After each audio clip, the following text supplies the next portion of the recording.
인류 역사상 두 번 다시 없을 과학의 황금기를 누리며 이제는 더 이상 연구할 것이 없다고 생각한 20세기 과학자들. 그들은 이제야 마침내 자연의 이치를 깨달았고 더 이상 이 자연이 인간에게 숨기고 있는 것은 없다고 자만하였습니다. 하지만 이내 평온하던 과학계에 파장을 일으킨 인물이 등장하니 그의 이름은 바로 알버트 아인슈타인. 그는 당시 과학자들이 바라보았던 자연을 전혀 다른 방식으로 바라보며 새로운 관점을 제시하였고 그렇게 발표한 그의 논문은 과학계의 패러다임을 바꿔놓았죠. 그의 이론은 우리와는 관련이 적다고 할 수 있는 천문학뿐만 아니라 우리와 직접적으로 연관이 있는 실생활에까지 파고들며 정말 400만 년에 달하는 인류의 역사를 한순간에 뒤바꾸어 놓았는데요. 하지만 그 파장이 너무나도 컸던 나머지 우리 인류는 결코 알고 싶지 않던 사실까지 알아버리게 됩니다. 이토록 찬란하고 아름다운 지구, 그리고 그 지구를 품고 있는 태양의 미래가 끝없이 암울하다는 사실을 말입니다. 오늘 방구석에서 알아볼 과학자들이 이야기하는 우주의 무덤, 지금 바로 시작합니다. 나무에서 떨어지는 사과를 보며 중력을 떠올린 뉴턴. 뉴턴은 단지 위에서 아래로 이동하는 사과를 보며 지구와 사과가 서로를 끌어당긴다는 놀라운 생각을 하였습니다. 이때 두 물체 사이의 거리가 가까울수록 물체의 질량이 커질수록 그 힘은 강해진다고 보았죠. 게다가 이 법칙을 통해 뉴턴은 행성의 가속도를 구할 수 있었고 이를 통해 행성의 궤도가 타원형임까지 증명할 수 있었습니다. 하지만 문제는 뉴턴의 중력 법칙은 왜 물체가 서로를 끌어당기는지에 대해서는 알 수 없었다는 건데요.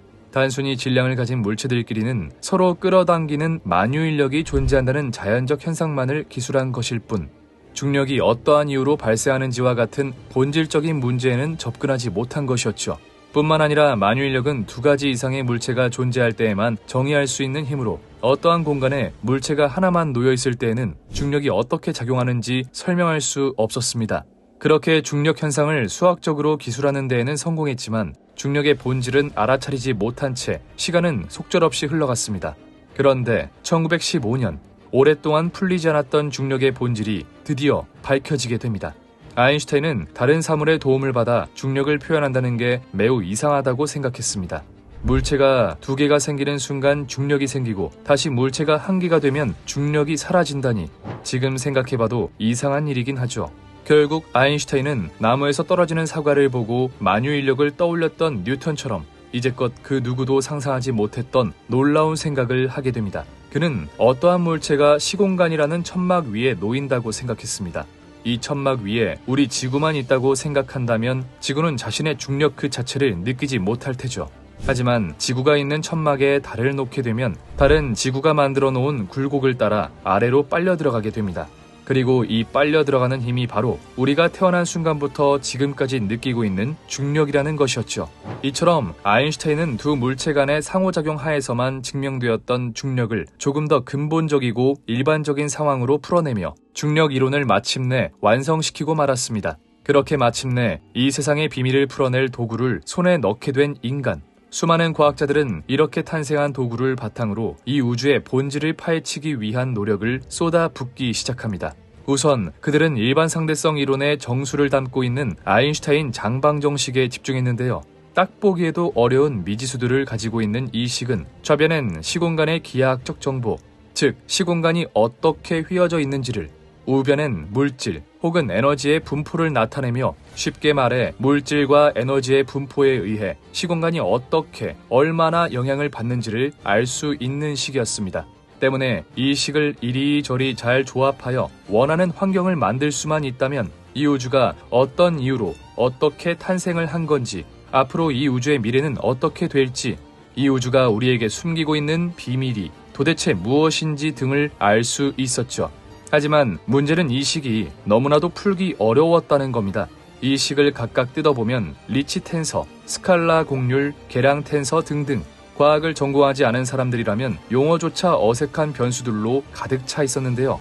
아인슈타인 역시 이 우주의 모든 비밀을 알 수 있는 방정식을 탄생시킨 만큼 풀이하는 데에만 성공했다면 그가 평생토록 염원해왔던 이 우주의 본질을 알아낼 수 있었겠지만 안타깝게도 그는 뛰어난 창의력과 통찰력을 가지고 있는 반면 수학에서는 유독 약한 모습을 보였기에 이 식에 대한 해답을 얻을 수는 없었죠. 데이비드 힐버트라는 수학자는 당시 아인슈타인의 수학 실력을 보고 이런 말을 하기도 했습니다. 길거리에서 노는 애들이 아인슈타인보다 4차원 기하학을 더 잘 이해할 것이요. 그렇게 그 누구도 접근하지 못하며 아인슈타인 장방정식 또한 하나의 숙제로 남는 듯 하였는데, 아인슈타인 장방정식이 발표된 지 얼마 지나지 않은 1916년, 불과 2달 만에 이 식의 첫 번째 해답이 탄생하게 됩니다. 그런데 문제는 그의 해답이 당시까지의 상식으로는 도저히 받아들일 수 없는 난해한 결과였다는 건데요. 그가 내놓은 해답대로라면 수천 년에 걸쳐 쌓아온 인간의 과학에 균열이 생기는 것이나 다름없었습니다. 게다가 더욱 충격적인 건 그 해답을 내놓은 사람이 제1차 세계대전에 징집되어 한창 전투 중이었던 군인이었다는 건데요. 그의 이름은 바로 카를 슈바르츠 실트였습니다. 그에게도 아인슈타인 장방정식은 너무나도 어려운 수학 문제였는데요. 하나의 식 안에 무려 16개의 미지수들이 존재하고 있다는 괴랄할 난이도는 물론 미지수 하나의 값을 제대로 구하는 것조차 쉬운 일이 아니었으니 말이죠. 그래서 그는 이 식을 최대한 간단히 정리해보기로 합니다.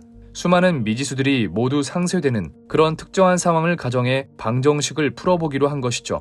그렇게 생각한 것이 바로 회전하지 않고 완벽한 구 모양을 한 별의 형태였는데요.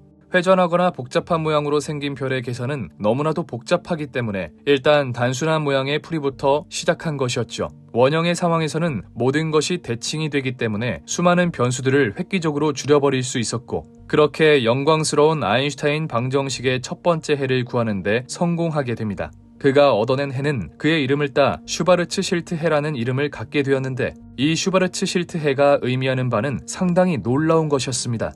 슈바르츠 실트가 얻은 해를 조금 더 자세히 이야기하자면, 그는 구대칭 형태의 물질이 만들어내는 중력장을 기술한 것이었는데요. 여기서 문제가 된 건 별이 중력에 의해 쪼그라들어 어떤 한계점에 도달하게 되면 빛조차도 탈출하지 못하는 특이점이 생긴다는 것이었습니다. 다시 말해 오늘 우리가 알고 있는 모든 것을 빨아들이는 천체, 블랙홀의 존재를 예견한 것이었죠. 주변에 존재하는 모든 것들을 하나도 빠짐없이 빨아들이며 태초의 상태로 돌려놓는 우주에서 가장 위험한 존재, 블랙홀. 블랙홀의 주변을 지나가는 물질들은 그것이 우주에서 가장 빠른 존재인 빛일지라도 블랙홀을 이겨낼 수는 없었는데요. 그렇다면 과연 이 어마무시한 존재인 블랙홀은 과연 왜, 그리고 어떻게 생겨나는 걸까요? 블랙홀은 보통 어마어마한 질량을 가지고 있는 항성에서부터 시작합니다. 항성은 막대한 질량을 가지고 있기 때문에 항상 천문학적인 압력으로 말 그대로 꽉 쥐어 짜지고 있는데요. 그 힘이 워낙 방대하여 모든 항성들은 전부 찌그러져 있어야 하지만 왜인지 모두 멀쩡하게 커다란 원형의 모습을 잘 유지하고 있죠. 그 이유는 바로 항성의 내부에서 핵융합 반응이 활발하게 일어나고 있기 때문인데요. 항성 내 원자들은 서로 충돌하며 핵융합으로 폭발적인 에너지를 얻어내는데, 이게 중력에 저항해 반대로 항성을 팽창시키며 적절히 행성의 모양을 유지하고 있는 것이죠. 하지만 언제까지나 항성이 그런 방법으로 모습을 유지할 수는 없었는데요. 항성은 일생 대부분의 기간 동안 수소를 이용해 핵융합을 하는데, 이 과정에서 그 산물인 헬륨이 계속해서 생성됩니다. 시간이 흘러 헬륨의 농도가 점점 짙어지게 되고, 이는 수소 핵융합을 점차 방해하기 시작하죠. 그렇게 수소 핵융합 빈도가 줄어들자 자연스럽게 같은 시간 내에 만들어내는 에너지의 양은 대폭 감소하게 되고, 그에 따라 막대한 양의 중력을 버티지 못한 항성은 점점 크기가 줄어들게 되는데요. 하지만 여기서 바로 블랙홀이 만들어지는 것은 아니었습니다. 다행히도 늘어난 중력 탓에 헬륨의 핵융합 환경이 만들어지게 되고, 항성 내 여기저기 퍼져있는 헬륨이 핵융합 반응을 일으키며 항성은 전보다 더 큰 형태로 변하게 됩니다. 그리고 그 상태를 바로 적색 거성이라고 부르죠. 이후 항성은 헬륨을 거쳐 탄소, 산소, 네온과 규소와 같은 더 무거운 연료를 사용해 에너지를 얻어냅니다. 그러다 마지막으로 철이 생성되는데, 이 단계에서 항성은 한계에 봉착하게 되죠. 이전의 수소와 헬륨 같은 원소들은 핵융합을 하면 항성을 유지할 충분한 에너지를 얻을 수 있었지만, 철 이후의 원소들은 핵융합을 하면 반대로 에너지를 소모하는 골칫덩어리들이었습니다. 다시 말해 이제는 핵융합을 통해 항성의 중력을 견뎌내지 못할 상황에 이르게 된 것이죠. 그렇게 항성 내 철이 계속해서 쌓이며 항성은 중력을 이기지 못해 수축하게 되고, 이제는 어떠한 방법을 써도 붕괴하는 것을 막을 수 없습니다. 계속해서 크기가 줄어든 항성은 점점 중력이 강해지고, 결국 사건의 지평선보다 작아져 중력이 극한에 치달으면 모든 것을 빨아들이는 존재 블랙홀로 변모하게 되죠. 그런데 여기서 문제는 블랙홀의 수명이 인간의 상식을 초월할 정도로 길다는 것이었습니다. 현재까지 밝혀진 바에 의하면 블랙홀의 수명은 블랙홀 질량의 세제곱에 비례하는데, 이는 다시 말해 대략 태양의 20배 정도의 질량을 가진 블랙홀이 사라지는 데 걸리는 시간만 1.2 곱하기 10의 70제곱년으로 현재 우주의 나이와는 비교도 할 수 없을 정도로 오랜 기간 동안 살아남을 것이라 보고 있습니다. 그래서 블랙홀 이론이 막 탄생할 무렵 과학계는 말로 설명할 수 없는 큰 충격을 받기도 했는데요. 이 아름답고도 찬란한 우리 지구가 결국은 블랙홀이라는 무시무시한 천체에 빨려 들어가 갈기갈기 찢길 것이라니 생각만 해도 끔찍한 일이 맞았습니다. 게다가 이론상으로 그것이 불가능한 이야기도 아니었죠. 하지만 다행히 그 확률은 매우 적을 것으로 보입니다. 물론 100% 일어나지 않는다고 보장할 수는 없겠지만 높은 확률로 블랙홀에 빨려 들어가는 엔딩이 되지 않을 것으로 추측되고 있죠. 그렇다면 여기서 의문이 하나 생깁니다. 블랙홀의 안에는 도대체 무엇이 있길래 그렇게 오랫동안 생명을 유지할 수 있는 걸까요? 그러자 과학자들은 블랙홀 내부에 다른 것이 있는 것은 아닐까 생각하게 됩니다. 대부분의 사람들이 믿고 있는 우주의 시작 빅뱅, 우주 배경 복사, 퀘이사, 수소와 헬륨의 질량비 등 수많은 증거들이 빅뱅을 가리키고 있습니다. 하지만 이에 대해 일부 과학자들은 다른 의견을 제시합니다.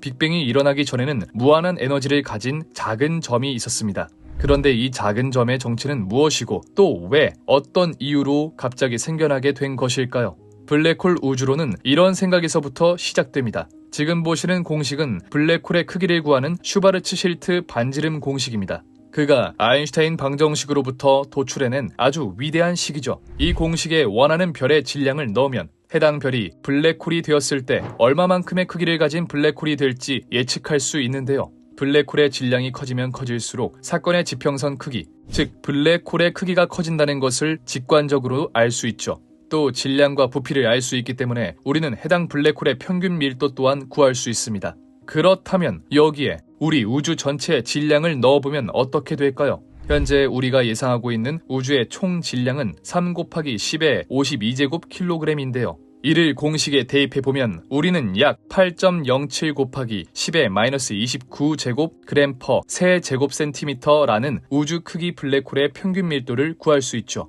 그리고 현재 알려진 우주의 평균 밀도는 약 9.6 곱하기 10의 마이너스 30제곱그램 퍼 세제곱센티미터입니다. 이는 다시 말해 우주의 평균 밀도와 우주의 크기의 질량을 가진 블랙홀의 평균 밀도가 비슷하다는 것을 이야기하고 있는데요. 물론 10배 이상 차이가 나긴 하지만 우리가 추측하고 있는 우주의 평균 밀도가 정확하지 않다는 것을 보면 이것이 과연 단순한 우연일까요? 이를 근거로 일부 과학자들은 우리가 블랙홀 속에 있는 우주 문명이라고 주장합니다. 물론 우리가 블랙홀 근처에 있다면 엄청난 중력 차이로 인해 몸이 갈기갈기 찢게 하는 게 아니냐고 하실 수도 있는데요. 하지만 실제 이런 질량과 평균 밀도를 가지고 있는 블랙홀이 있다면 이 블랙홀의 사건의 지평선 안쪽은 굉장히 평탄한 시공간을 가지고 있을 것이라고 합니다. 쉽게 말해 우리가 사건의 지평선 안에 있어도 우리의 생활에는 아무런 지장이 없을 것이라는 거죠. 우주의 평균 밀도와 우주의 크기 질량을 가진 블랙홀의 평균 밀도가 같다는 것은 굉장히 수상한 일이기는 합니다. 자연에서 일어나는 법칙 중에 결단코 우연은 없으며 모두가 필연적으로 연결되어 있기 때문이죠. 하지만 아쉽게도 블랙홀 우주론에는 기존의 몇몇 관측들을 설명할 수 없는 약점이 있었습니다. 그 중에서 가장 치명적인 것은 바로 우주가 팽창하고 있다는 사실이었죠. 우주론에 있어 우주가 팽창한다는 것은 굉장히 중요한 쟁점이었습니다. 정상 우주론이 주류일 당시 우주가 팽창한다는 생각은 바보 취급당하며 사장될 뻔했죠. 하지만 이제 우주가 팽창한다는 것은 상식 중의 상식이 되었습니다. 그런데 우리 우주가 블랙홀 속에 있다면 어떻게 팽창을 한다는 것일까요? 현재 우리 주변의 거의 모든 은하들은 우리에게서 멀어지고 있습니다. 그리고 이 속도는 거리가 멀면 멀수록 빨라지는데 이것이 그 유명한 허블 르메트르 법칙이죠. 만약 우주가 블랙홀 내부에 있다면 은하들이 멀어지는 속도와 거리에는 그 어떠한 상관관계도 존재하지 않아야 할 겁니다. 어차피 같은 중력을 받는 블랙홀에 위치해 있을 테니까요. 또한 프리드만이 구상한 우주의 표준 모형에도 문제가 있었습니다. 그는 우주의 밀도에 따라 우리 우주의 모양을 예측했는데요. 쉽게 말해 어떤 임계 밀도보다 우주의 밀도가 작으면 닫힌 우주가, 크면 열린 우주, 같으면 평탄한 우주가 된다고 설명했죠. 그런데 현재까지의 연구에 의하면 우주는 열린 우주 혹은 평탄한 우주일 것으로 예상되고 있는데요. 만약 우리 우주가 블랙홀 속에 있는 것이었다면 우리는 언젠간 중력에 의해 한 점으로 모이는 닫힌 우주여야 할 것이라고 이야기합니다. 마지막으로 빅뱅 이론의 가장 강력한 증거인 우주 배경 복사에서도 이상한 점을 찾아볼 수 있었는데요.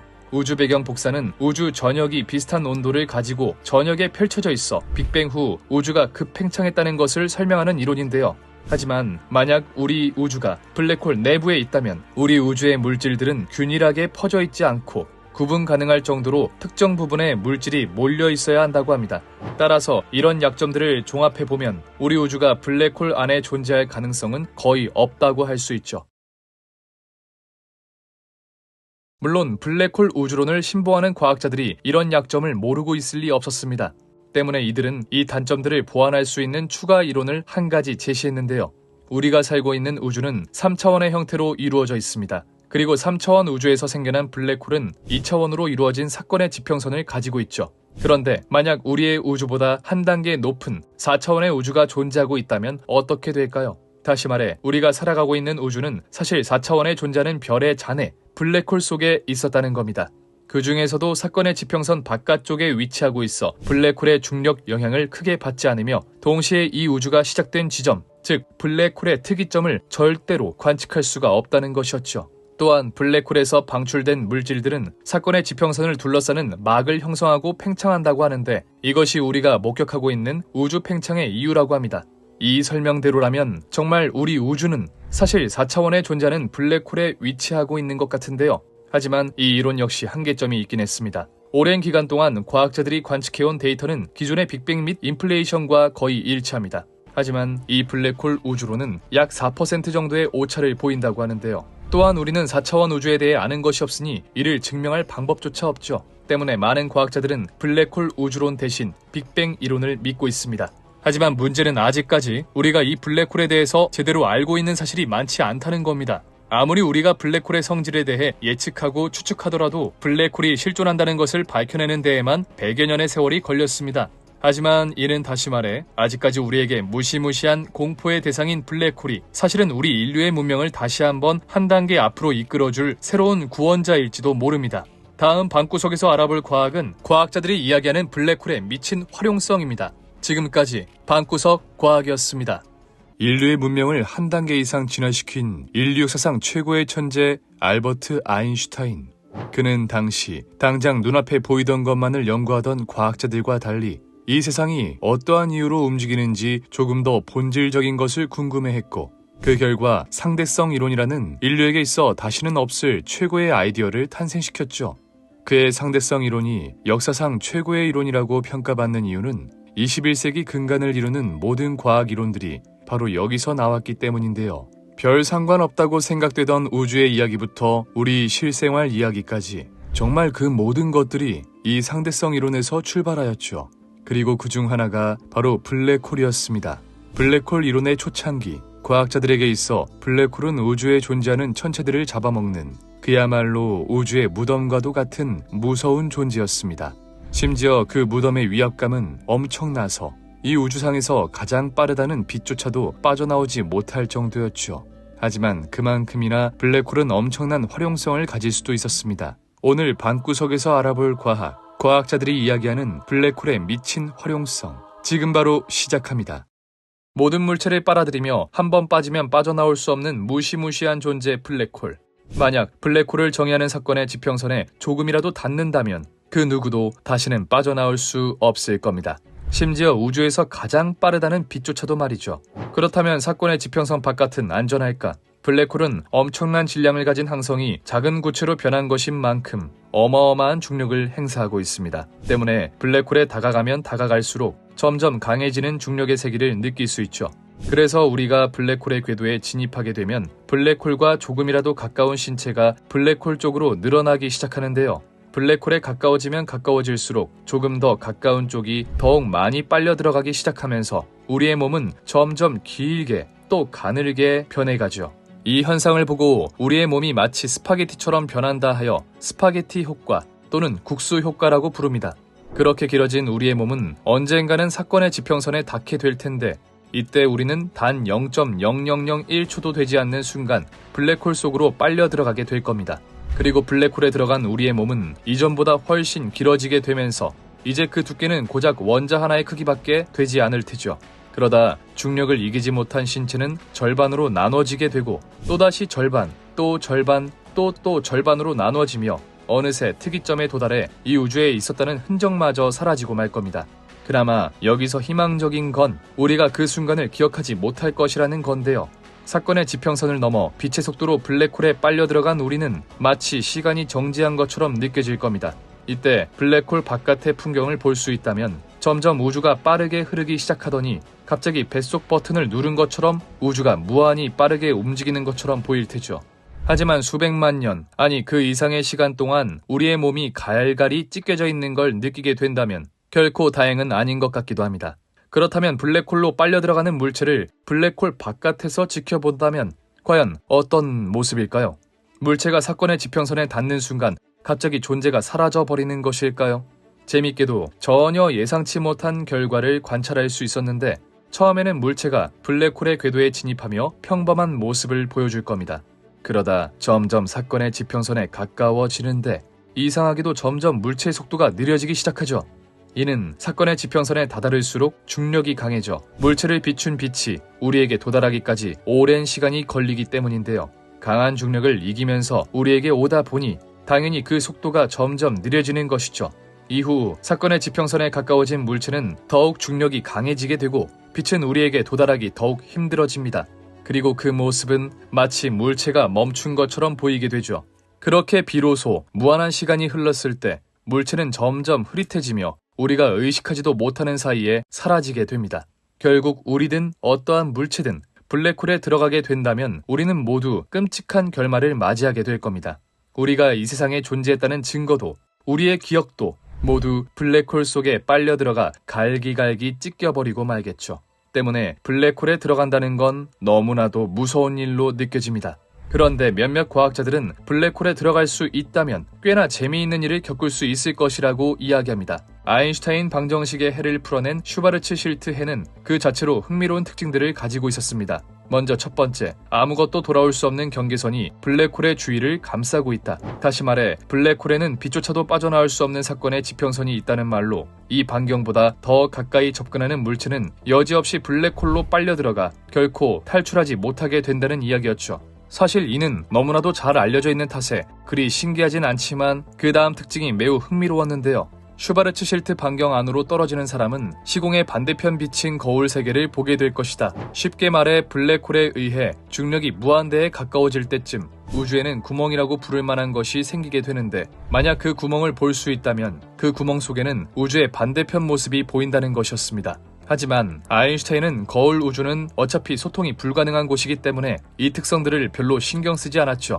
왜냐하면 블랙홀 속에 들어가 우주 너머의 공간을 본다고 쳐도 어차피 들어가는 순간 어마어마한 중력을 이기지 못하고 찌그러져 버릴 테니 별 의미가 없다는 것이었습니다. 또 그 구멍을 통해 다른 우주로 가려면 그 탐사선은 빛보다 빠른 속도로 날아야 하는데 특수상대성 이론에 의해 빛보다 빠른 물체는 존재할 수 없었죠. 따라서 슈바르츠 실트해가 의미를 갖기 위해서는 이 거울 우주가 수학적으로 필요하긴 했지만 물리학적으로 절대 발견될 수 없었던 겁니다. 그래서 아인슈타인도 블랙홀은 물리적 현실에서 절대로 존재할 수 없다라고 말한 것이었죠. 그런데 1935년 아인슈타인은 자신의 동료 네이선 로젠과 재미있는 논문을 하나 발표하게 됩니다. 오늘날 아인슈타인 로젠달이라고 불리는 이 논문은 극단적으로 휘어진 시공간 사이에 마치 다리와 같은 것이 생겨날 수도 있다는 내용을 가지고 있었는데요. 다시 말해 앞서 말했듯 겨울 우주가 존재할 수도 있다는 것이었습니다. 하지만 아인슈타인은 자신이 이러한 논문을 냈음에도 이는 단지 블랙홀이 수학적으로 모순이 없는 이론이 되기 위해 필요한 논문일 뿐 실제로 이 다리가 존재할 수는 없다고 봤습니다. 당시 아인슈타인은 너무나도 강력한 힘을 가지고 있던지라 블랙홀의 존재와 그 효용성은 상당히 흥미롭게 들려왔지만 얼마 지나지 않아 과학자들의 머릿속에서 잊혀져 버리고 말죠. 그런데 1963년 상황이 바뀌기 시작합니다. 뉴질랜드의 수학자 로이 커가 아인슈타인 방정식에 대한 또 하나의 해를 발견하게 된 것이었는데요. 커는 슈바르츠 실트가 구했던 방정식의 해에서 하나의 조건을 추가해 또 다른 해를 찾아내는 데 성공합니다. 슈바르츠 실트가 회전을 배제하고 아인슈타인 방정식의 해를 구했다면 커는 회전까지 그 계산에 집어넣었죠. 그 결과 회전하는 무거운 별은 한 점으로 붕괴하지 않고 납작한 고리 모양으로 압축된다는 사실을 발견하는데요. 여기서 재밌는 건 이 고리 모양의 블랙홀이 상당히 흥미로운 성질을 가지고 있다는 것이었습니다. 만약 블랙홀의 옆쪽에서 우주선이 움직인다면 그 우주선은 블랙홀의 어마어마한 공류를 맞닥뜨려 완전히 파괴되고 말 겁니다. 하지만 우주선을 그 고리의 위쪽이나 아래쪽으로 접근시키면 여전히 많은 중력을 버텨야 하긴 하지만 그래도 무한대의 중력까지는 버텨내지 않아도 되는데요. 다시 말해 우주선이 회전하는 블랙홀의 회전축을 따라 통과한다면 엄청난 중력을 견디긴 해야 하지만 그래도 반대편에 있는 우주에 도달할 수 있다는 것이었습니다. 마치 사과에 있는 벌레가 반대편에 도달하기 위해선 사과의 둘레를 기어가야 하지만 사과의 안쪽을 파먹으면 쉽게 반대편에 갈 수 있는 것처럼 웜홀이 탄생하게 되죠. 하지만 아인슈타인은 여전히 블랙홀과 웜홀에 대해서는 냉소적이었습니다. 그는 단지 이 천체들이 단지 수학적으로 존재할 확률만 존재하고 있을 뿐 실제 현실에서는 절대로 존재할 수 없다고 생각했죠. 게다가 100번 양보해서 중력이 무한대가 되는 지점, 즉 블랙홀이 존재한다고 해도 그렇게 빨아들인 어마어마한 질량이 어디로 가는 것인지에 대해서는 설명할 길이 없었는데요. 만약 이 블랙홀이 계속해서 물질들을 빨아들인다면 크기는 점점 커질 것이고 블랙홀은 빨아들인 물질들을 먹고 크며 블랙홀이 행사하는 중력장의 크기는 계속해서 커져만 갈 겁니다. 이대로라면 블랙홀이 우주에 단 하나라도 생기는 순간 모든 우주가 블랙홀에 잡아먹혀 사라지는 것은 시간 문제일 텐데요. 하지만 이 우주의 미래가 모두 블랙홀 속에 빨려들어가 종말된다는 것은 너무나도 비극적인 종말이었고 그에 따라 과학자들은 조금 다른 생각을 해보기로 하는데요. 무한히 물질을 빨아들이는 천체가 있다면 반대로 무한히 물질을 내뱉는 천체도 존재하지 못할 이유가 없었죠. 그래서 모든 것을 빨아들이는 블랙홀과 반대로 모든 것을 내뿜는 천체에 화이트홀이라는 이름을 붙여주게 됩니다. 하지만 화이트홀은 블랙홀처럼 마냥 쉽게 존재할 수는 없었는데 질량 보존의 법칙에 의해 아무것도 없는 공간에서 질량이 나올 수는 없었기 때문이죠. 그래서 과학자들은 이러한 생각을 하게 됩니다. 블랙홀에 빨려 들어간 질량이 화이트홀로 나오는 것이고 이 둘을 이어주는 통로가 바로 웜홀이다. 꽤나 그럴듯한 주장이었는데요. 일반 상대성 이론에 의해 블랙홀에 빨려 들어간 에너지가 중력에 의해 무한히 압축되긴 하지만 사라질 수는 없었으니 압축된 질량을 방출하는 무언가가 있을 것이다 라는 가정을 수학적으로 풀어놓은 것이 바로 화이트홀이었죠. 그리고 1964년 마침내 화이트홀을 찾아내었다는 논문이 하나 발표됩니다. 러시아의 천체물리학자 이고리 드미트리예비치 노비코프는 지구로부터 무려 290억 광년 이상 떨어져 있는 퀘이사가 화이트홀일 것이라고 주장했죠. 그만큼 퀘이사는 지금까지 발견한 천체들과는 너무나도 다른 신비한 특징들을 가지고 있었는데 퀘이사의 밝기는 태양의 약 1조 배 정도로 보통 수백에서 수천 개 이상의 별들이 모여있는 은하들의 밝기를 아득히 뛰어넘는 수준이었습니다. 게다가 보통 이 은하들이 차지하고 있는 영역이 수십만 내지 수백만 광년에 이르는 크기인 반면 퀘이사의 크기는 0.01광년 정도밖에 되지 않았죠. 다시 말해 은하보다 훨씬 작으면서도 은하보다 훨씬 밝게 빛나고 있었다는 겁니다. 이는 퀘이사가 화이트홀이라고 주장하기 충분했죠. 이에 과학자들은 과학이 다시 한번 혁명을 맞게 될 수도 있다는 희망을 가지고 퀘이사에 대한 연구를 하기 시작합니다. 하지만 퀘이사에 대해 파헤쳐보면 파헤쳐볼수록 퀘이사는 화이트홀이라기보다는 블랙홀 쪽에 더욱 가까워 보였는데요. 퀘이사 주위 천체와 가스의 운동을 관측해보면 작은 영역에 막대한 질량이 존재하고 있었는데 이 관측 사실을 설명하려면 블랙홀이라고밖에 말할 수 없었죠. 그렇다면 퀘이사를 화이트홀로 오해하게 만들었던 이 말도 안 되는 수준의 빛은 정체가 무엇일까요? 블랙홀이 빛이 나는 걸까요? 모든 블랙홀이 빛나고 있는 것은 아니었고 블랙홀 주위에서 막대한 물질이 떨어져 들어갈 때 흔히 우리가 블랙홀이라고 하면 생각하는 강착 원반이 형성되고 원반이 가열됨에 따라 태양 1조배에 달하는 빛을 낸다는 것이었습니다. 또 후속 연구 결과 만약 무한히 물질들을 내뿜는 화이트홀이 존재한다고 해도 그로 인해 화이트홀 주변에 막대한 양의 질량이 생성되면 거기서 다시 한번 블랙홀이 생성될 수밖에 없기 때문에 화이트홀은 존재할 수 없다는 결론이 나오게 됩니다. 더욱이 1974년 호킹 박사가 블랙홀이 물질을 빨아들이기만 하는 것이 아니라 물질을 내뱉기도 한다는 호킹 복사 이론을 발표하면서 블랙홀과 화이트홀 그리고 웜홀에 대한 연구는 점점 사장되어 갔죠. 그런데 1988년 한 과학자가 엄청난 양의 질량과 음의 질량을 가진 물질이 있다면 화이트홀 없이 웜홀을 만드는 게 가능하다고 주장하였는데요. 그 과학자는 호킹 박사와 블랙홀의 존재를 두고 내기를 했던 인물로 바로 킵손 교수였죠. 그는 슈바르츠 실트가 주장했던 블랙홀을 이용한 웜홀이 아닌 아인슈타인과 로젠이 주장했던 아인슈타인 로젠 다리를 통해 웜홀이 만들어질 수 있다고 주장했는데요. 일반 상대성 이론에 의해 질량을 가지고 있는 물질들은 서로를 끌어당기는 중력을 갖게 됩니다. 하지만 만약 음의 질량을 가지고 있는 물질이 있다면 둘은 어떻게 작용하게 될까요? 이때는 중력의 방향이 마이너스가 되어 서로를 밀어내는 형태가 될 겁니다. 그리고 킵슨 교수는 이 음의 물질을 잘 사용하면 웜홀을 만들어낼 수 있다고 주장했는데요. 킵슨 교수가 주장한 웜홀이 슈바르츠 실트 웜홀과 다른 점은 블랙홀을 이용하지 않기 때문에 사건의 지평선이 존재하지 않는다는 점이었습니다. 다시 말해 슈바르츠 실트 웜홀에서는 우리가 들어갈 블랙홀과 나올 화이트홀을 찾는 것은 물론 그 과정에서 어마어마한 중력을 이길 방법을 찾아냈어야 했는데 킵슨의 웜홀에는 어마어마한 중력을 가지고 있는 사건의 지평선이 없기 때문에 어떠한 물체든 온전한 모습으로 웜홀을 통해 이동할 수 있다는 것이었죠. 그야말로 획기적인 주장이었습니다.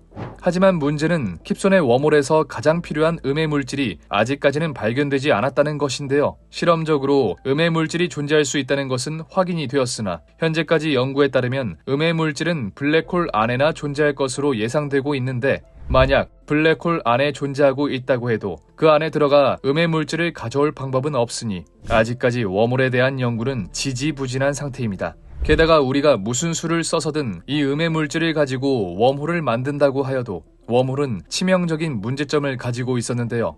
기본적으로 웜홀이 시공간을 극단적으로 휘게 해 그 사이에 웜홀이라는 통로를 뚫는 것인 만큼 웜홀은 극도로 불안정한 상태로 간신히 유지되고 있을 겁니다.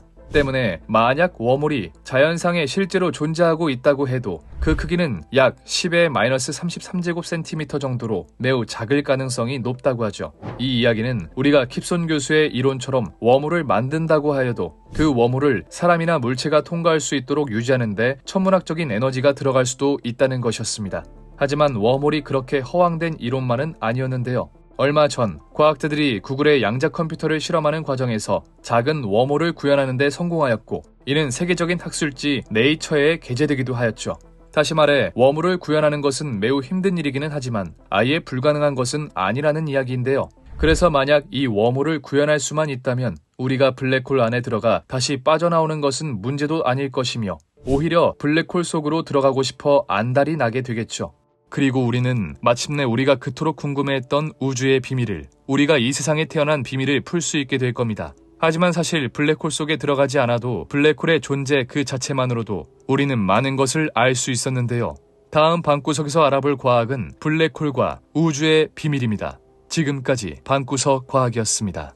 아인슈타인의 일반 그리고 특수상대성 이론은 우주의 어떠한 현상을 설명하는 다른 논문들과 달리 우주의 근반을 이루는 모든 것을 다뤘던 만큼 현대 과학계에 커다란 영향을 끼쳤고 그에 따라 정상우주론, 빅뱅 이론, 블랙홀 이론, 웜홀 등등 직전 시기와는 비교도 안 될 정도로 놀라운 논문들과 아이디어들이 쏟아졌죠. 이때 나왔던 생각들은 너무나도 혁신적이었던 나머지 100년이 지난 지금까지도 연구 대상이며 앞으로 해결될 수 있을지조차 알 수 없는 것들이 많은데요. 그 중에는 시간이 흐름에 따라 평가가 180도 바뀌어버린 재미있는 생각도 있었으니 바로 블랙홀이었습니다. 처음 블랙홀 이론이 제시되었을 당시만 해도 뜬구름 잡는 소리라며 과학계에 종사하는 모든 학자들에게 욕을 먹었지만 시간이 지나 블랙홀이 우주의 비밀을 풀 열쇠가 되기도 하였고 또 어떤 때는 블랙홀이 이 세상을 집어먹는 것이라는 무시무시한 이론이 나오기까지 합니다. 오늘 방구석에서 알아볼 과학, 블랙홀과 우주의 비밀, 지금 바로 시작합니다. 무한한 중력으로 주위의 모든 것들을 빨아들인다는 매력적인 신비한 천체, 블랙홀. 말도 안 되는 막강한 힘을 가지고 있던 덕에 블랙홀은 과학의 상식을 깨는 무시무시한 존재로 인식되어져 왔습니다. 우주에게 있어 블랙홀의 존재는 마치 게임 속 핵과 같은 존재로 이 세상에 존재해서는 안 되는 것으로 느껴지기도 했죠. 하지만 절대 있어서는 안 된다고 생각했던 구시대 과학자들의 생각과는 달리 인류는 마침내 블랙홀의 존재를 관측하는 데 성공해내고야 맙니다. 블랙홀이 없다면 이 우주가 지금까지 이어지지도 앞으로 어떻게 될지도 모른다는 사실 역시 입증되었죠. 그리고 이는 자연스레 지금까지 풀리지 않고 있는 더 이상 진전이 없어 보이는 우주의 비밀이 바로 이 블랙홀에 있다는 사실처럼 들리기도 했습니다. 그렇다면 과연 우주의 모든 비밀을 품고 있을 블랙홀의 정체는 도대체 무엇일까? 일단 과학자들은 블랙홀 그 자체, 이 블랙홀 안에 무엇이 들어있는지 집중해보기로 합니다. 그렇다면 일단 이 무시무시한 존재의 블랙홀은 과연 어떻게, 어떤 이유로 생겨나는 것일까요? 블랙홀은 보통 어마어마한 질량을 가지고 있는 항성에서부터 시작합니다. 항성은 막대한 질량을 가지고 있기 때문에 항상 천문학적인 압력으로 말 그대로 꽉 쥐어 짜지고 있는데요. 그 힘이 워낙 방대하여 모든 항성들은 전부 찌그러져 있어야 하지만 왜인지 모두 멀쩡하게 커다란 원형의 모습을 잘 유지하고 있죠. 그 이유는 바로 항성의 내부에서 핵융합 반응이 활발하게 일어나고 있기 때문입니다. 항성 내 원자들은 서로 충돌하며 핵융합으로 폭발적인 에너지를 얻어내는데 이게 중력에 저항해 반대로 항성을 팽창시키며 적절히 행성의 모양을 유지하고 있는 것이죠. 하지만 언제까지나 항성이 그런 방법으로 모습을 유지할 수는 없었습니다. 항성은 일생 대부분의 기간 동안 수소를 이용해 핵융합을 하는데 이 과정에서 그 산물인 헬륨이 계속해서 생성됩니다. 시간이 흘러 헬륨의 농도가 점점 짙어지게 되고 이는 수소 핵융합을 점차 방해하기 시작하죠. 그리고 수소 핵융합 빈도가 줄어들자 막대한 양의 중력을 버티지 못한 항성은 결국 크기가 줄어들게 됩니다. 그러나 다행히도 늘어난 중력 탓에 헬륨의 핵융합 환경이 만들어지게 되고 항성 내 여기저기 퍼져 있는 헬륨이 핵융합 반응을 일으키며 항성은 전보다 더 큰 형태로 변하게 됩니다. 그리고 그 상태를 바로 적색 거성이라고 부르죠. 이때 태양 정도의 질량을 가진 항성들은 헬륨을 핵융합할 충분한 압력과 온도를 만들어내지 못해 이 단계를 마지막으로 백색 외성이 되어 생을 마감합니다. 반면 그 외의 항성은 헬륨을 거쳐 탄소, 산소, 네온과 규소와 같은 더 무거운 연료를 사용해 에너지를 얻어냅니다. 그러다 마지막으로 철이 생성되는데 이 단계에서 항성은 한계에 봉착하게 되죠. 이전의 수소와 헬륨 같은 원소들은 핵융합을 하면 항성을 유지할 충분한 에너지를 얻을 수 있었지만 철 이후의 원소들은 핵융합을 하면 반대로 에너지를 소모하는 골칫덩어리들이었습니다. 다시 말해 이제는 핵융합을 통해 항성의 중력을 견뎌내지 못할 상황에 이르게 된 것이죠. 그렇게 항성 내 철이 계속해서 쌓이며 항성은 중력을 이기지 못해 수축하게 되고 이제는 어떠한 방법을 써도 붕괴하는 것을 막을 수 없습니다. 계속해서 크기가 줄어든 항성은 점점 중력이 강해지고 결국 사건의 지평선보다 작아져 중력이 극한에 치달으면 모든 것을 빨아들이는 존재, 블랙홀로 변모하게 되죠. 블랙홀이 되기 전까지 항성의 내부에서는 수소부터 철까지 핵융합을 한 원소들이 들어있었습니다. 그렇다면 블랙홀이 된 이후에는 안에 무엇이 들어있었을까요? 모든 것을 빨아들이는 기이한 천체가 있다면 모든 것을 내뱉는 천체가 있어야 하는 것이 인지상정 때문에 과학자들은 블랙홀과 정반대 개념인 화이트홀이 존재할 것이라고 예상했습니다. 그리고 모든 것을 빨아들이는 블랙홀 속에 들어가게 되면 일련의 과정을 거쳐 모든 것을 내뱉는 화이트홀로 나오게 되고 이를 바로 웜홀이라고 불렀죠. 하지만 호킹 박사가 블랙홀은 항상 빨아들이기만 하는 것이 아니라 동시에 호킹 복사를 내뱉고 있다는 사실을 밝혀내며 화이트홀에 대한 개념은 사라지게 됩니다. 그러나 그렇다고 해서 웜홀이라는 개념 자체가 무너진 것은 아니었습니다. 1988년 노벨 물리학상을 수상한 물리학자 킵소는 시공간의 웜홀과 항성 간 여행에서의 유용성이라는 논문에서 엄청난 양의 질량과 음의 질량을 가진 물질이 있으면 화이트홀 없이 웜홀을 만드는 게 가능하다고 주장했죠. 때문에 몇몇 사람들은 현재 블랙홀 내부에 들어가게 되면 그 내부 안에 무엇이 있는지는 중요하지 않고 언제 어디로든 이동할 수 있는 웜홀이 있다고 생각하고 있는데요. 하지만 안타깝게도 아직까지 우리는 웜홀의 그림자조차 찾지 못했으며 그것이 실현 가능한 것인지조차 알 수 없습니다. 그러자 과학자들은 블랙홀 내부에 다른 것이 있는 것은 아닐까 생각하게 되는데요. 대부분의 과학자들이 믿고 있는 우주의 시작, 빅뱅, 우주 배경 복사, 퀘이사, 수소와 헬륨의 질량비 등 많은 증거들이 빅뱅이 옳다는 것을 이야기하고 있죠. 하지만 일부 과학자들은 우리 우주가 빅뱅을 통해 태어난 것이 아니라고 하는데요. 그들의 주장하는 바에 따르면 우리의 우주는 우리보다 한 차원 높은 4차원 우주 속 블랙홀에 존재하고 있다는 겁니다. 아인슈타인의 일반 상대성 이론에서 처음으로 블랙홀의 존재를 예측한 슈바르츠 실트는 질량을 통해 블랙홀의 크기를 계산하는 슈바르츠 실트 반지름 공식을 탄생시켰습니다. 이 공식이면 질량을 가진 별이 블랙홀이 되려면 얼마나 압축되어야 하는지 혹은 어느 정도의 질량을 가진 별이 블랙홀이 되면 그 크기가 얼마가 될지 예상할 수 있죠. 그리고 이 식에 지금까지 우리가 측정한 데이터를 바탕으로 얻어낸 우주의 총 질량을 넣으면 우리 우주만한 블랙홀의 크기를 예상할 수 있는데요. 그리고 여기서 얻은 크기의 질량, 부피를 바탕으로 평균 밀도를 구해보면 놀랍게도 우리가 현재 추측하고 있는 우주의 평균 밀도와 오차가 그리 크게 나지 않는다는 겁니다.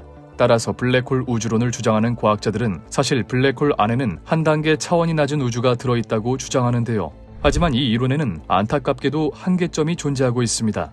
오랜 기간 동안 과학자들이 관측해온 데이터는 기존의 빅뱅 및 인플레이션과 거의 일치합니다. 하지만 이 블랙홀 우주론은 약 4% 정도의 오차를 보인다고 하는데요. 또한 우리는 4차원 우주에 대해 아는 것이 없으니 이를 증명할 방법조차 없죠. 때문에 많은 과학자들은 블랙홀 우주론 대신 빅뱅 이론을 믿고 있습니다. 2022년 4월 10일 인류 역사 최초로 지구에서 약 5,500만 광년 떨어져 있는 M87 은하의 블랙홀을 포착하는 데 성공한 EHT팀. 블랙홀의 존재를 입증해냈다는 사실만이 중요한 건 아니었습니다. 연구진들은 M87의 존재하는 블랙홀을 관측하기 위해 무려 5페타바이트, 우리가 흔히 사용하는 1테라 하드디스크 5만 개 분량이죠. 여기서 중요한 건 이 데이터들이 굉장한 연구 가치를 가지고 있다는 것인데요. 그 결과 우리는 지금까지 이론적으로만 추정해오던 블랙홀의 질량을 보다 정확하게 유추할 수 있게 되었습니다. 그렇게 추정한 M87 블랙홀의 질량은 무려 태양 질량의 65억 배에 달할 정도로 무거웠는데요. 문제는 이 질량이 우리가 이론적으로 예측한 블랙홀의 무게와 너무나도 많이 차이가 났다는 겁니다. 보통 은하 중심의 블랙홀이 무겁고 중력이 강할수록 주변에 붙잡힌 은하 속 별들은 빠른 속도로 궤도를 돌게 됩니다. 그리고 우리는 수십 년간의 데이터를 통해 별들의 속도로 블랙홀의 질량을 계산할 수 있었죠. 그렇게 이론대로라면 M87 블랙홀의 질량은 45억 태양 질량쯤 됐어야 하는데요. 하지만 실제 관측을 통해 측정한 값은 무려 65억 태양 질량, 오차만 20억 태양 질량에 달하는 것이었죠. 물론 이 오차를 단순한 계산 실수, 관측 오류 정도로 치부할 수도 있겠지만 그렇다고 하기엔 그 오차가 너무나도 컸습니다.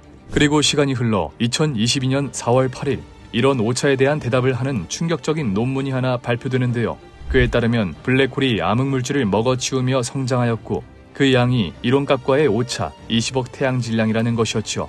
언제나 그렇지만 이번 발표 역시 기존의 상식을 깨버리는 놀라운 논문이었는데 보통 우리에게 알려진 블랙홀의 성장 조건은 두 가지로 정리할 수 있습니다. 주위의 기체, 성간진, 그리고 우주 전체에 존재하는 우주 배경 복사를 흡수하거나 블랙홀이 다른 항성 혹은 다른 블랙홀과 융합할 경우가 있죠. 하지만 주위의 물질을 흡수하였다기에는 20억 태양 질량만큼 빨아들일 수 없었고 다른 블랙홀과 충돌했다기에는 그곳에 다른 블랙홀은 존재할 수 없었습니다. 때문에 M87 블랙홀이 예상치보다 20억 태양 질량이 무겁다는 건 암흑물질의 섭취 이외에는 설명할 수 있는 방법이 없었는데요. 그렇다면 그냥 블랙홀은 암흑물질도 먹나보다 하고 넘어가면 되지 무엇이 문제인 걸까? 보통 블랙홀은 강한 중력으로 자신의 주위에 많은 물질을 모읍니다. 이때 블랙홀의 중력에 이끌린 가스 입자들은 블랙홀의 주위를 공전하며 어마어마한 양의 에너지를 얻게 되죠. 그리고 우리는 이 물질들의 집합을 바로 강착 원반이라고 부릅니다. 그렇게 강착 원반 속 물질들은 엄청나게 높은 밀도와 에너지로 궤도를 돌며 서로 수없이 충돌하게 되는데요. 그 과정에서 마치 큐대로 당구공을 칠 때 친 공은 멈추지만 맞은 공은 이리저리 움직이는 것처럼 물질들 역시 둘 중 하나는 에너지를 잃어 속도가 감소하게 되고 나머지 하나는 에너지를 얻어 더욱 빠르게 움직이게 되죠. 그리고 이때 에너지를 잃어 속도가 느려진 물질은 더 이상 블랙홀의 궤도를 돌 정도로 속도가 충분히 빠르지 않아 서서히 블랙홀 속으로 빨려 들어가게 되는 것이었습니다. 때문에 만약 이 물질들끼리 서로 충돌하지 않아 에너지를 잃어버리는 일이 발생하지 않는다면 이 물질들은 블랙홀 주위를 계속해서 공전할 뿐 블랙홀을 배불리는 일은 없었을 겁니다. 그런데 여기서 중요한 점은 암흑물질은 중력 이외에 그 어떤 것과도 상호작용하지 않는다는 것인데요. 중력에 이끌려 블랙홀 주변으로 올지언정 블랙홀을 계속해서 공전할 뿐 빨려 들어가지는 않아야 한다는 것이죠. 그렇다면 암흑물질과 물질의 충돌 대신 암흑물질끼리 충돌하여 방금과 같은 상황이 연출될 수 있지는 않을까? 이에 대해서는 은하단과 은하단이 충돌해 발생하는 총알성단에서 확인할 수 있었는데요. 두 은하단의 충돌 당시 대부분의 물질들은 서로 충돌을 하여 충돌의 중심부에 머물러 있는 반면 암흑물질은 마치 서로를 무시하듯 지나쳐 양쪽 끝단에 위치하고 있었죠. 이를 미루어 보았을 때 암흑물질은 서로 충돌하지 않는, 다시 말해 서로 부딪히더라도 신경 하나 쓰지 않고 지나가는 존재로 생각되어져 왔습니다. 때문에 아무리 암흑물질이 블랙홀의 중력에 영향을 받아 블랙홀의 주위로 올지언정 서로 충돌한다 해도 에너지 손실이 없기 때문에 블랙홀 주변을 공전할 뿐 먹히지는 않아야 했죠. 그런데 실제 M87 속 블랙홀을 관측하였을 때 그 속에 암흑물질이 있는 것이 아니고서야 설명이 되지 않는 그의 질량은 천문학자들의 머리를 싸매게 만들었습니다. 만약 이것이 사실이라면 우리가 지금까지 믿어왔던 암흑물질의 성질은 전면 수정해야 하며 도대체 어떻게 이 둘이 충돌할 수 있었는지 알아내는 탐구를 시작해야겠죠. 빅뱅 이론에서부터 시작된 블랙홀이 되려 빅뱅 이론을 흔들고 있는 꼴이 되어버리고 말았습니다. 게다가 블랙홀이 지적하는 빅뱅 이론의 오류는 이뿐만이 아니었는데요. 우리가 보통 별이라고 부르는 천체는 태양과 같은 항성들을 이야기합니다. 태양과 같은 항성들은 중심에서 일어나는 수소 핵융합 반응과 어마어마한 질량으로 인한 중력이 서로 평형을 이루며 구형태의 모습을 유지하고 있습니다. 그러나 항성이 자신이 가진 수소를 모두 사용하게 되면 이 평화로웠던 시간은 파멸의 시간으로 바뀌게 되죠. 먼저 항성이 자신이 가지고 있던 수소를 거의 다 사용하게 되면 당연하게도 항성은 더 이상 폭발적인 에너지를 만들어내는 핵융합 반응을 유지할 수 없게 됩니다. 그와 동시에 항성은 더 이상 어마어마한 질량이 만들어내는 중력을 이겨낼 힘이 없어지게 되고 그와 동시에 행성의 중심 핵이 가장 먼저 항성 안쪽으로 힘없이 쪼그라들게 되죠. 항성의 중심 핵이 쪼그라들게 되면서 중심 핵의 밀도가 굉장히 높아지게 되고 그와 동시에 온도 역시 기하급수적으로 상승하게 됩니다. 이 과정에서 중심 핵을 감싸고 있던 수소가 높아진 온도 때문에 다시 한번 핵융합 반응을 시작하게 되고 항성 내부 곳곳에 존재하고 있던 수소들이 마구잡이로 핵융합 반응을 일으키게 되죠. 원래라면 항성의 가장 안쪽 내부에서만 핵융합 반응이 일어나며 분출되는 에너지의 양이 조절 가능한 정도였다면 이제는 수소가 있는 곳이라면 어디에서든지 핵융합 반응이 일어나며 항성은 더 이상 이 어마어마한 에너지를 감당할 수 없게 되죠. 결국 중심 핵을 제외한 항성의 껍데기는 어마어마하게 부풀어 오르게 되고 본래 모습보다 수십 배 이상 커지게 되는데요. 그리고 이 상태가 바로 그 유명한 적색 거성 상태이죠. 이 단계에 들어선 별들은 자신의 마지막을 화려하게 장식하려는 듯 더 거대하고 더 환하게 빛나기 시작합니다. 이렇게 항성은 오랜 시간 동안 핵융합 과정을 거치며 결국 내부에는 탄소 찌꺼기만이 가득 차게 되고 이제는 더 이상 핵융합 반응시킬 물질이 남아나지 않게 되죠. 이후 이미 너무나도 거대해버린 이 구체의 모습을 감당하지 못한 중심핵은 조금씩 수축하게 되고 이런 일이 반복되다가 결국엔 껍데기 부분이 계속해서 팽창해 어느샌가 우주공간 곳곳으로 퍼지게 되죠. 그리고 이 과정에서 항성의 중심핵이 자연스럽게 바깥으로 노출되게 되는데요. 이때 노출된 중심핵에서 나온 빛에 의해 팽창한 껍데기, 가스 덩어리들이 이온화되어 빛을 내게 되면서 행성상 성운이라는 모습으로 변하게 됩니다. 그리고 이 중심에서 빛을 내는 천체, 즉 탄소 찌꺼기가 뭉쳐져 있는 중심핵의 민낯이 바로 백색 외성이죠. 이것이 보통 우리가 알고 있는 태양과 같은 항성의 일대기입니다. 우리 태양도 지금으로부터 약 123억 년이 흐른다면 이와 같은 미래를 맞이하게 될 겁니다. 하지만 이 자체로는 빅뱅을 위협할 만한 딱히 위협적인 사실은 없었는데요. 그런데 왜 이 백색 외성이 빅뱅 이론을 부정할 만한 단서가 된다는 것일까? 그 단서는 바로 백색 외성의 질량에 있었습니다. 사실 천체에 있어 질량이란 자신의 수명을 결정하는 매우 중요한 이야기였습니다. 보통 질량이 크면 오랜 기간 생활할 수 있을 것 같지만 항성의 경우 질량이 크면 클수록 자신이 사용할 수 있는 핵융합의 재료, 수소가 많으면 많을수록 수명이 굉장히 짧아지게 됩니다. 왜냐하면 질량이 큰 만큼 중력도 강해지게 되고 이 중력에 의해 중심핵이 크게 밀집되는 것은 물론 어마어마한 양의 핵융합 에너지를 방출해야만 그 질량을 유지할 수 있기 때문이죠. 그래서 태양이 약 170억 년 정도 살 것이라고 예상하는 반면 태양 질량의 3배쯤 되는 별은 고작 6억 4,150만 년, 만약 10배 정도 되는 별이라면 고작 3,162만 년밖에 살지 못한다고 이야기하죠. 하지만 반대로 태양 질량보다 아주 조금 작은 별의 경우 약 175억 년이나 자신의 모습을 유지할 수 있다고 합니다. 그리고 바로 이 점에서 이번에 발견된 백색 외성이 빅뱅 이론을 위협한다는 것이었는데요. 이 백색 외성들은 대부분 태양 질량의 약 0.14에서 0.184배에 이르는, 즉 20% 정도도 미치지 않는 매우 작은 질량을 가지고 있었고 우리는 보통 이들을 극저질량 백색 외성이라고 부르지요. 문제는 이들의 수명을 역으로 계산해보면 약 1551억 년부터 많게는 약 5500억 년이라는 것이었습니다. 다시 말해 우리 우주의 나이는 이제 고작 약 138억 살인데 이 백색 외성이 존재하려면 적어도 1551억 년이 필요하다는 것이었죠. 그렇다면 결국 기어이 우리 빅뱅 이론은 틀리고 만 것일까요? 다행히도 과학자들은 이에 대한 해답을 내놓았습니다. 그 단서는 바로 이 극저질량 백색 외성이 자신과 비슷한 질량을 가진 항성과 함께 공전하는 이른바 단주기 쌍성계이기 때문이라는 것입니다. 단주기 쌍성계는 아주 가까운 거리에서 서로를 공전하는데 이 두 항성이 가까워질 때마다 질량이 더 큰 항성이 더 작은 항성의 질량을 흡수하는 일이 벌어진다고 하는데요. 이 때문에 현재 문제가 되고 있는 극저질량 백색 외성 역시 현재까지는 관측하지 못한 항성에게 질량을 빼앗기게 되면서 평범한 백색 외성에서 극저질량 백색 외성이 되었다는 것이었습니다.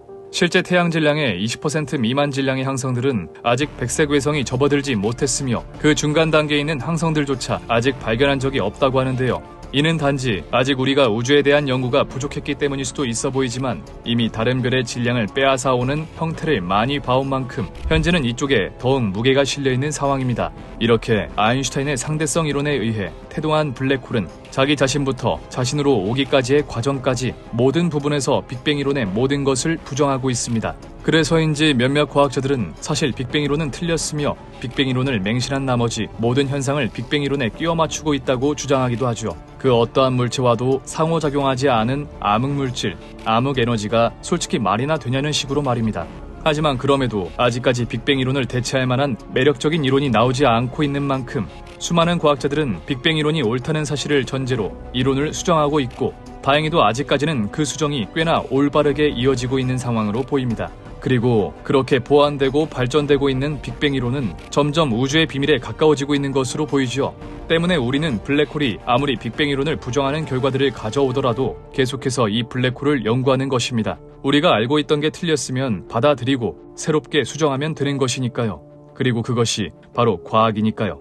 분명 이 과정을 수없이 반복하다 보면 수없이 수정하고 보완해나가다 보면 우리는 마침내 우주의 비밀에 도달할 수 있을 겁니다. 지금까지 방구석 과학이었습니다.